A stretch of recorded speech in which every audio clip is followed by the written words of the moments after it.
గౌరవనీయులైన ఉప ముఖ్యమంత్రి వర్యులు శ్రీ పవన్ కళ్యాణ్ గారు.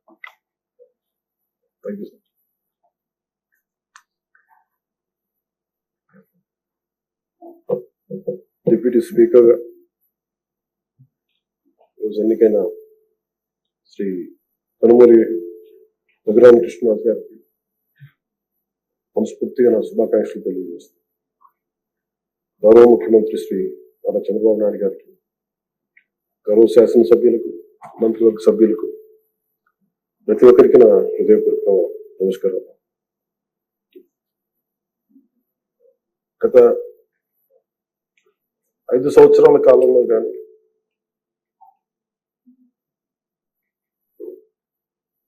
నా పొలిటికల్ అబ్జర్వేషన్ కానీ నేను పాలిటిక్స్ రావడానికి రీజన్ కానీ 7 దశాబ్దాలుగా మన చరిత్ర చదువుకున్న రైట్ ఫ్రమ్ మన ఫ్రీడమ్ ఇండిపెండెన్స్ మూమెంట్ నుంచి చిన్నప్పుడు స్కూల్లో చరిత్ర చదువుకున్నా కానీ చాలా గొప్ప గొప్ప మహానుభావులు ప్రాణత్యాగాలు చేసి పోరాటాలు చేసి ఈ దేశాన్ని నిర్మించారు, ఈ వ్యవస్థను నిర్మించారు. ఎక్కడా కూడా to deter criminals into politics. దేశం అంతా పనిచేసింది క్రిమినలైజేషన్ ఆఫ్ పాలిటిక్స్ ఉండకూడదు. కానీ దురదృష్టవశాత్తు 14లో ఒకసారి రావడానికి ప్రయత్నం చేస్తే అలాంటి వ్యక్తుల సమూహాన్ని నిలువరించారు. 19లో కుదరలేకపోయింది. 19 to 24 అప్పటి ప్రభుత్వం ఎపిటమ్ ఆఫ్ క్రిమినలైజేషన్ ఆఫ్ పాలిటిక్స్. గౌరవ ముఖ్యమంత్రి గారు సౌత్ అమెరికాకు చెందిన ఒక నార్కోటిక్స్ క్రిమినల్ హెడ్ ఎలా కంపేర్ చేశారు.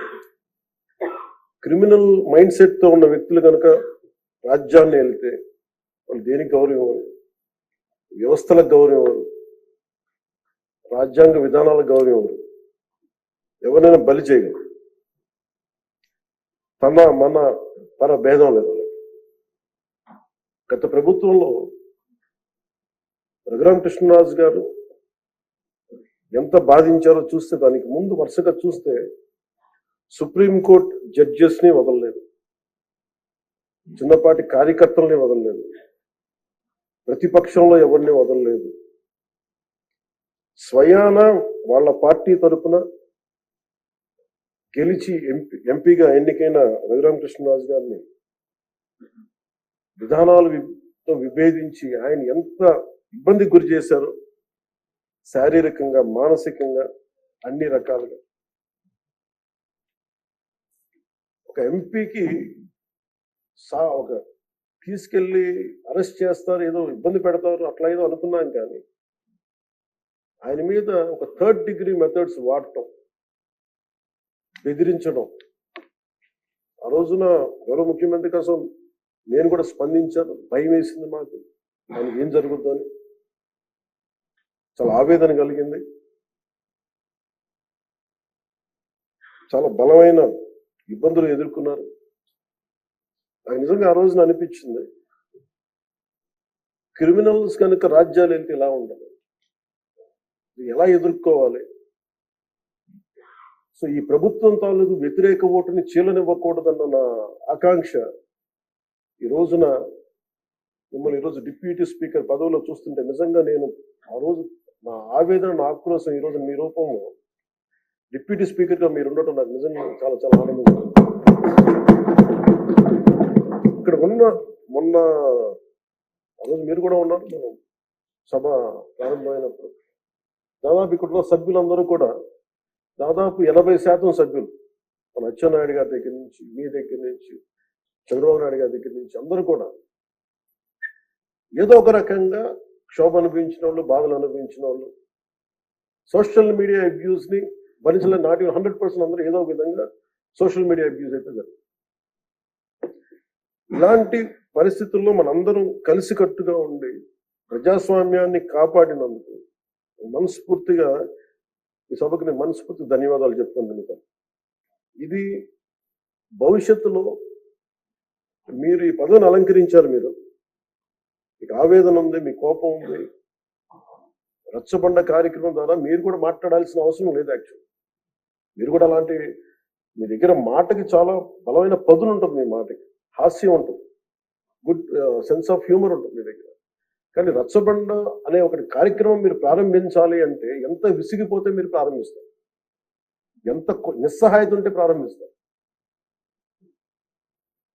నేను చాలాసార్లు అనుకున్నాను, ఇంత అడ్డగోలుగా క్రిమినలైజేషన్ ఆఫ్ పాలిటిక్స్ జరిగితే ఎవరో రారాలని అనుకునేవాడిని. నేను ఎప్పుడు ఒకటే నమ్మాను, సైంటిఫిక్ మన Newton's third law, for every action there is an equal and opposite reaction. అలాగే కర్మ ఎవరిని వదలదు. మిమ్మల్ని ఎవరైతే మీకు అడుగు పెట్టనివ్వం, మీ మీ నియోజకవర్గంలో మిమ్మల్ని అడుగు పెట్టనివ్వం, మిమ్మల్ని అడుగు పెట్టనివ్వం అని చెప్పి ఛాలెంజ్ చేసిన వాళ్ళు ఈరోజు అడుగు పెట్టలేకపోయారు.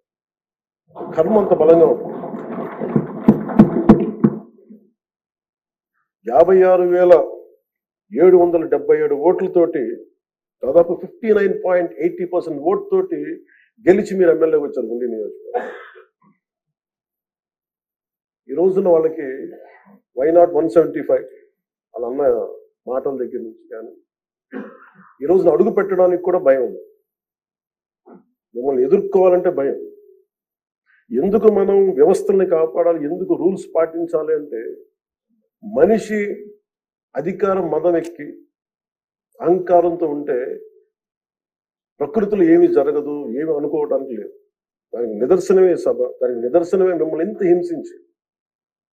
మీరు డిప్యూటీ స్పీకర్గా 14 ఏళ్ళు సుదీర్ఘమైన అనుభవం ఉండి ఒక నవ నిర్మాణాన్ని సైబరాబాద్ లాంటి ఒక కొత్త నిర్మాణాన్ని, సిటీని నిర్మించిన ఒక అనుభవజ్ఞులు ఆయన ఇబ్బందులు పాలు చేసి జైల్లో పెట్టి నలిపి, నాకు చాలా భయం ఉండింది. మిమ్మల్ని అరెస్ట్ చేసినప్పుడు మీరు ఎట్లా వస్తారో బయటకు, అంత భయం ఎలా ఉండిందో.